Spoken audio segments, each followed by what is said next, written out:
أسرة عبد الحليم حافظ العندليب وجد سعاد حسني مغرورة بعد نجاح خلي بالك من زوزو. قال محمد شبانة نجل شقيق المطرب عبد الحليم حافظ إن العندليب أحب مرتين في حياته، الأولى كانت من امرأة مطلقة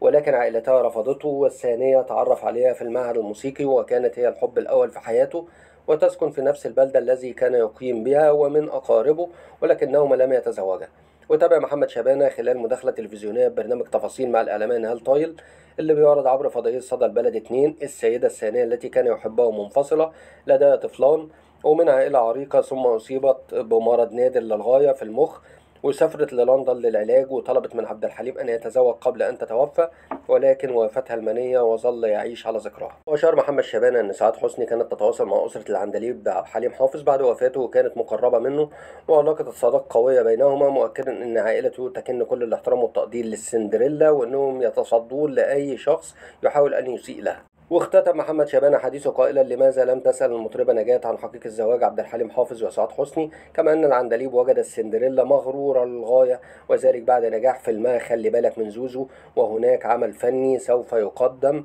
عن عبد الحليم حافظ خلال الفترة المقبلة، والفنان شادي شامل لا يصلح لتقديم شخصية العندليب في عمل فني.